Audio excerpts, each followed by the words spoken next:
सर्व लाडक्या बहिणींसाठी आज एक आनंदाची बातमी. तर आता 4,500 रुपये लाडक्या बहिणींच्या खात्यामध्ये आज जमा झालेले आहे, जे की SMS देखील इथं लाडक्या बहिणींना इथं आलेले आहे. दोन मोठ्या आनंदाच्या बातम्या, जे की आता हप्त्या तुम्हाला इथं 4,500 रुपये इथं मिळणार आहे. सर्व लाडक्या बहिणींसाठी आज एक आनंदाची बातमी घेऊन आलेलो. तर आता लाडक्या बहिणींना तब्बल 4,500 रुपये.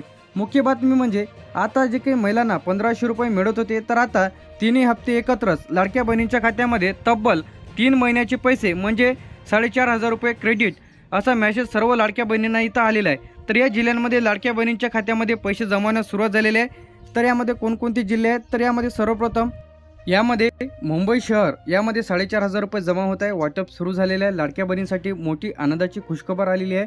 मुंबई उपनगर, ठाणे, तर यामध्ये लाडक्या बहिणींचे पैसे 4,500 रुपये जमा होत आहे. पालघरमध्ये इथं लवकरच जमा होईल, पेंडिंगमध्ये आहे पालघर. यानंतर पुणे, सातारा, सांगली, कोल्हापूर, सोलापूर, नाशिक, अहमदनगर, तर या जिल्ह्यांमध्ये 4,500 रुपये तिन्ही महिन्याचे पैसे एकत्र जमा होत आहे. यानंतर येते आपलं अहमदनगर, छत्रपती संभाजीनगर. यानंतर जे काही जिल्हे आहेत ते यामध्ये जळगाव, धुळे, नंदुरबार, तर या जिल्ह्यांमध्ये टाईम लागणार आहे. पेंडिंग जिल्हे आहे, प्रक्रिया सुरू आहे. जशी की प्रक्रिया कंप्लीट होईल तर वाटप इथं होणार आहे. यानंतर बीडमध्ये वाटप इथं सुरू झालेलं आहे.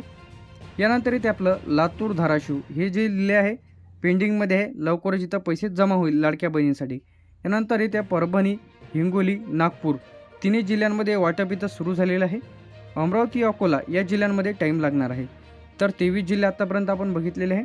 यानंतर इथे आपलं बुलढाणा, वाशिम, तर या जिल्ह्यांमध्ये प्रक्रिया सुरू आहे, लवकरच जमा होईल. यानंतर इथे यवतमाळ, चंद्रपूर, गडचिरोली, भंडारा, तर या जिल्ह्यांमध्ये लवकरच पैसे जमा होईल. वाटप सुरू व्हायचं राहिलेलं आहे. गोंदियामध्ये वाटप सुरू झालेले आहे.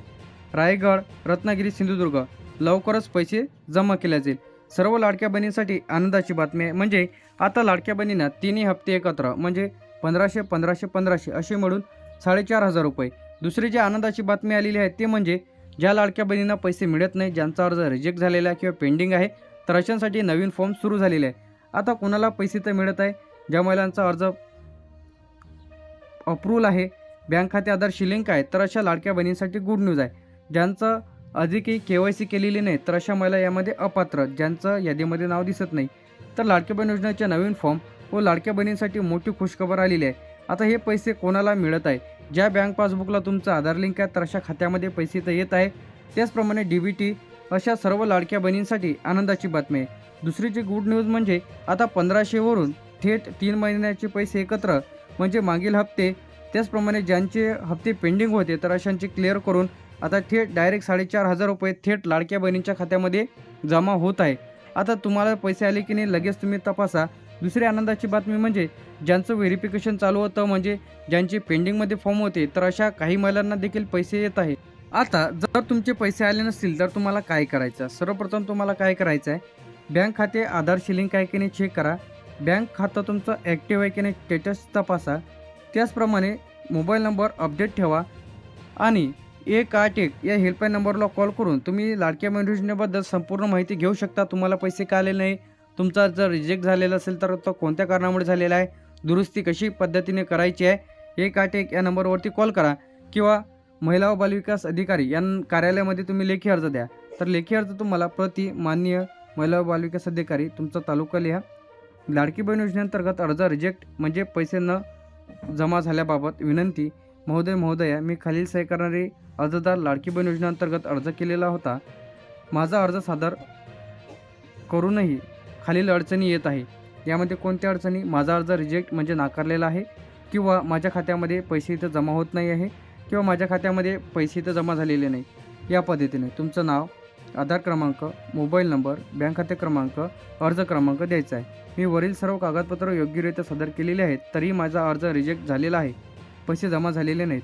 म्हणून मी नम्र विनंती, माझा अर्ज पुन्हा तपासून घ्यावा, आवश्यक दुरुस्ती करून मंजूर करावा व माझ्या खात्यात लवकरात लवकर रक्कम जमा करावी. त्याचप्रमाणे धन्यवाद. आपलं विश्वासू नाव, स्वाक्षरी, दिनांक. अर्जासाठी त्याचप्रमाणे यासाठी लागणारे आवश्यक कागदपत्र, आधार कार्ड लागणार आहे, पॅन कार्ड, मतदान कार्ड, राशन कार्ड. तर यापैकी 2 डॉक्युमेंट्स तुम्हाला लागणार आहे. आधार कार्ड अनिवार्य आहे, आधार कार्ड इथं लागणारच आहे. बँकेचा पासबुकची झेरॉक्स, बँक पासबुकला आधार लिंक असणे आवश्यक आहे, DBT ॲक्टिव्ह देखील असणे आवश्यक आहे. आता यामध्ये पत्त्याचा पुरावामध्ये तुम्ही रेशन कार्ड देऊ शकता, लाईट बिल किंवा रहिवासी दाखला. उत्पन्नाच्या दाखल्यासोबत तुम्ही रेशन कार्ड देऊ शकता किंवा रहिवासी प्रमाणपत्र, डोमेसिल किंवा उत्पन्नाचा दाखला. आता फोटो, विवाह प्रमाणपत्र, जर तुमचं मॅरेज झालेलं असेल तर नवऱ्याचं आधार कार्ड वगैरे लागणार आहे.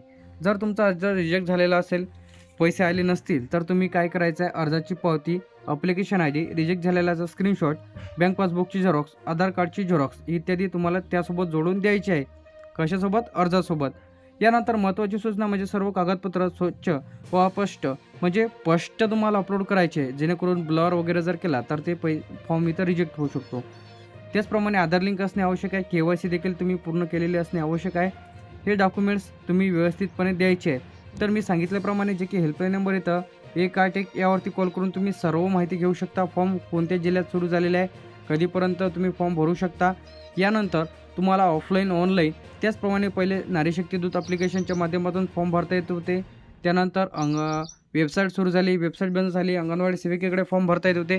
तर 181 या नंबरवरती कॉल करून तुम्ही पैसे का जमा झालेले नाहीत, अर्ज रिजेक्ट झालेला आहे का, नवीन फॉर्म माहिती, कागदपत्र, संपूर्ण माहिती तुम्ही या 181 या नंबरवरती कॉल करून घेऊ शकता. लगेच कॉल करा आणि माहिती घ्या. थँक्यू.